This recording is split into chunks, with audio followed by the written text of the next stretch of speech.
اللہم صلی علی محمد وعلی آل محمد وبارک وسلم۔ تمام سننے والوں کو السلام علیکم۔ سورۃ المائدہ آیت نمبر 27 سے لے کر 34 تک۔ بنی اسرائیل کی سرکشی کے وہ قتل نفس میں باک ہو گئے تھے۔ اس سلسلے میں حضرت آدم کے 2 بیٹوں کا واقعہ بیان کیا گیا ہے۔ ایک کا نام حابیل تھا اور دوسرے کا نام قابیل تھا۔ حابیل متقی تھا، کہا اگر تو میرے قتل کے لیے ہاتھ بڑھاتا ہے تو بڑھا، لیکن میں تجھے قتل نہیں کروں گا کیونکہ میں اللہ سے ڈرتا ہوں۔ ہم ساتھ ساتھ دیکھ لیتے ہیں۔ اعوذ باللہ من الشیطان الرجیم، بسم اللہ الرحمن الرحیم۔ سب سے پہلی بات جو اللہ تعالیٰ فرماتے ہیں، وَاتْلُو اور سنا دو، علیہم ان پر، نبأ حالات ابن 2 بیٹوں آدم کے، بالحق کی جو سچے ہیں،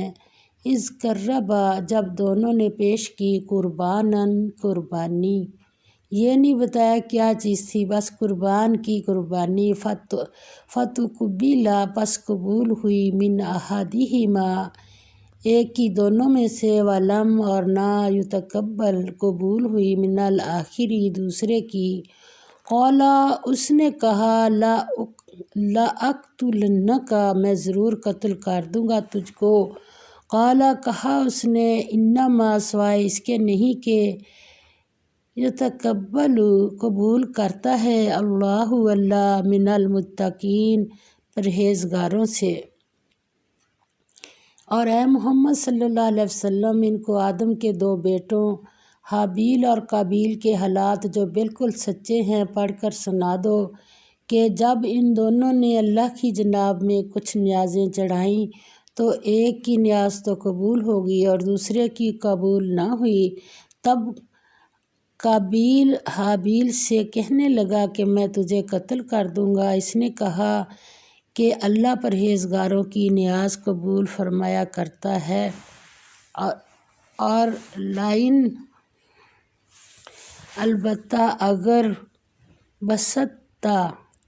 بڑھایا تو نے الیہ میری طرف، یدا کا ہاتھ اپنا، لی تقتلنی تاکہ تو قتل کر دے مجھے، ما نہیں آنا میں بباسط بڑھانے والا، یدیا ہاتھ اپنا، الیک طرف تیری، کس لیے، لی اقتلک تاکہ میں قتل کروں تجھے، انی بے شک میں، اخاف اللہ وجہ بھی بتا دی کہ کیوں نہیں بڑھاؤں گا تیری طرف اس نیت سے ہاتھ، کہ کیا ہے، اخاف اللہ خوف رکھتا ہوں، رب العالمین اللہ پروردگار عالمین کا، انی بے شک میں، اریدو چاہتا ہوں، ان یہ کہ، تبوء تو لوٹے، باسمی ساتھ میرے گناہ کے، و اسمک اور گناہ اپنے کے، فتکون پس ہو جائے تو، من اصحاب النار اہل دوزخ سے، وذالک اور یہی ہے، جزاء بدلہ، الظالمین ظالموں کا۔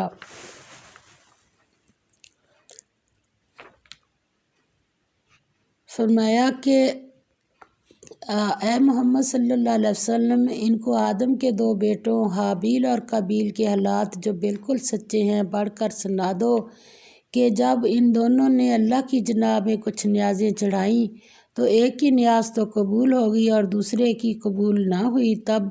قابیل حابیل سے کہنے لگا کہ میں تجھے قتل کروں گا۔ اس نے کہا اللہ پرہیزگاروں کی نیاز قبول فرمایا کرتا ہے، اور اگر تو مجھے قتل کرنے کے لیے مجھ پر ہاتھ چلائے گا تو میں تجھ کو قتل کرنے کے لیے تجھ پر ہاتھ نہیں چلاؤں گا۔ مجھے تو اللہ رب العالمین سے ڈر لگتا ہے،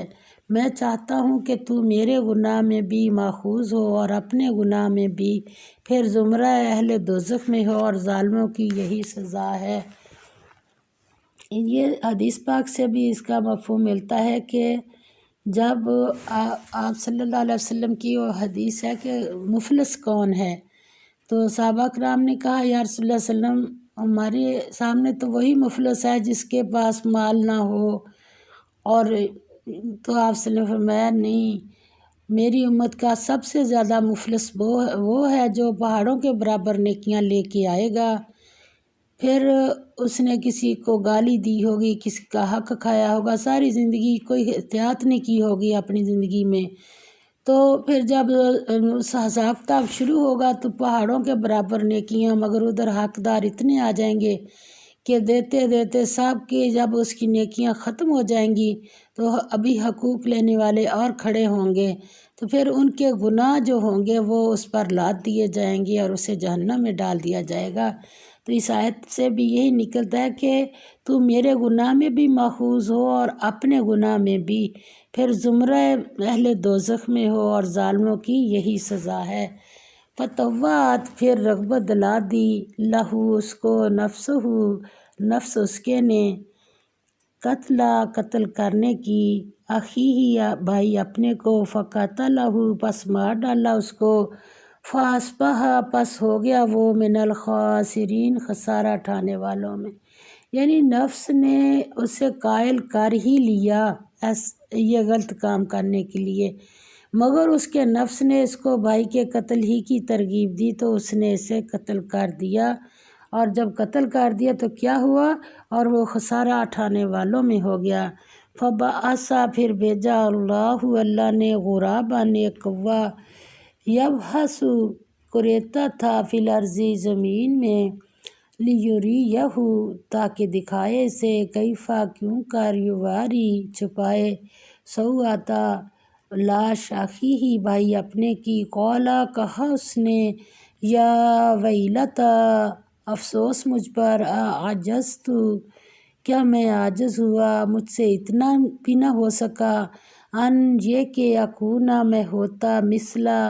ماند یا برابر، ھذا اس، الغرابی کوے کے، فاواری یا پس چھپا لیتا، سوءتا لاش، اخی بھائی اپنے کی، فاصبح پس وہ ہو گیا من النادمین پشیمانوں سے۔ فرمایا اب اللہ نے ایک کوا بھیجا جو زمین کوریدنے لگا تاکہ اسے دکھائے کہ اپنے بھائی کی لاش کو کیوں کر چھپائے، کہنے لگا ہے مجھ سے اتنا بھی نہ ہو سکا کہ اس کوے کے برابر ہوتا کہ اپنے بھائی کی لاش چھپا دیتا، پھر وہ پشیمان ہوا۔ بہت سے کام انسان نے پرندوں سے سیکھے ہیں، یہ بھی ایک پرندے نے دکھایا، اور جو کپڑا بننا ہے وہ بھی پرندوں سے ہی دیکھ کے انسان نے اس کو شروع کیا۔ من اجل واسطے سے، ذالک اس، کتبنا لکھا ہم نے، علی بنی اسرائیل بنی اسرائیل پر،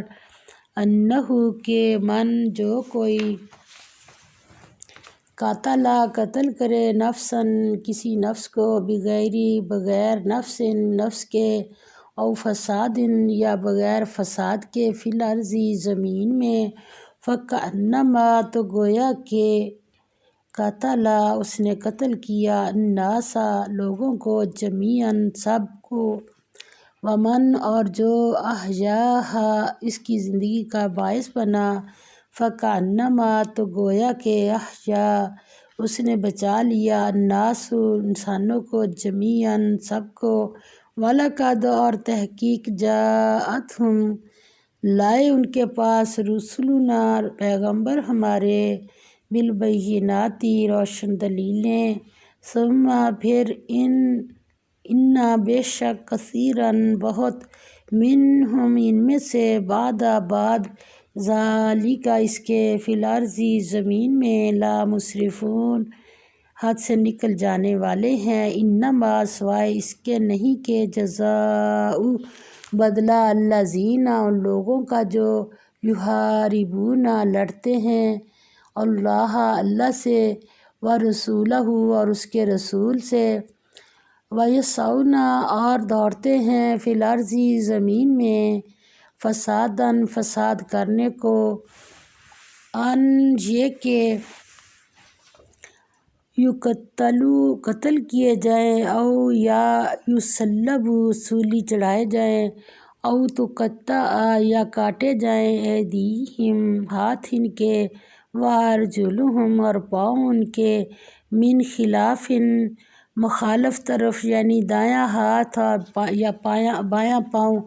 او ینفوا یا نکال دیے جائیں، من الارض زمین سے، ملک سے، ذالک یہ ہے، لہم ان کے لیے، خزی رسوائی، فی الدنیا دنیا میں، ولہم اور ان کے لیے، فی الآخرۃ آخرت میں، عذاب عظیم عذاب ہے بڑا۔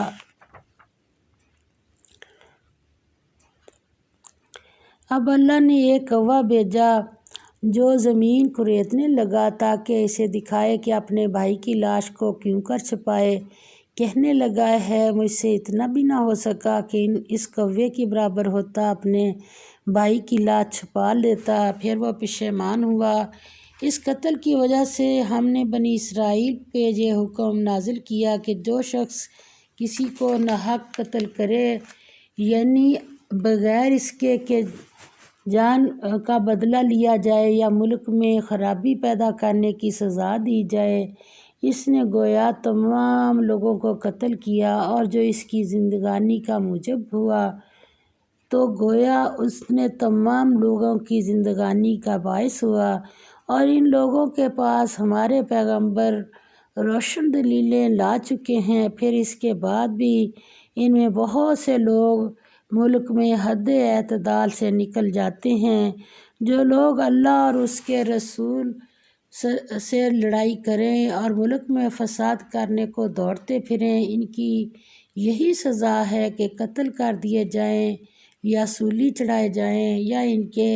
ایک ایک طرف کے ہاتھ اور ایک ایک طرف کے پاؤں کاٹ دیے جائیں، یا ملک سے نکال دیے جائیں۔ یہ تو دنیا میں ان کی رسوائی ہے، اور آخرت میں ان کے لیے بڑا بھاری عذاب تیار ہے۔ الا الذین مگر جن لوگوں نے تابوا توبہ کی، من قبل اس سے پہلے، ان کے تقدروا قابو پاؤ تم، علیہم ان پر، فاعلموا پس جان رکھو، ان اللہ بے شک اللہ، غفور الرحیم بخشنے والا مہربان ہے۔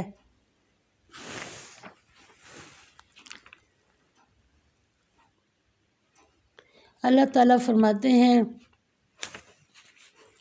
کہ جو لوگ اللہ اور اس کے رسول سے لڑائی کریں اور ملک میں فساد کرنے کو دوڑتے پھریں،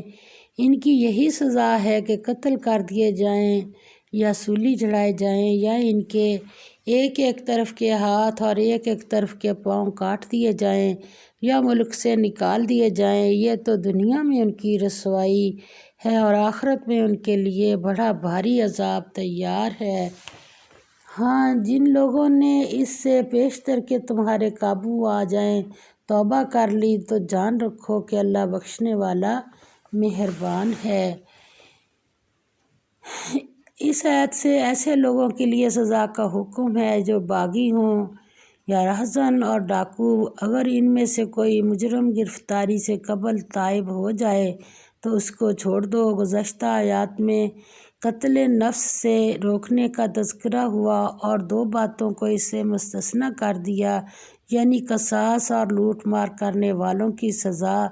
اب یہاں مزید احکام بیان ہو رہے ہیں۔ اللہ تعالیٰ ہمیں صحیح سمجھ کر صحیح عمل کرنے کی توفیق عطا فرمائے۔ وآخر دعوانا الحمد للہ رب العالمین۔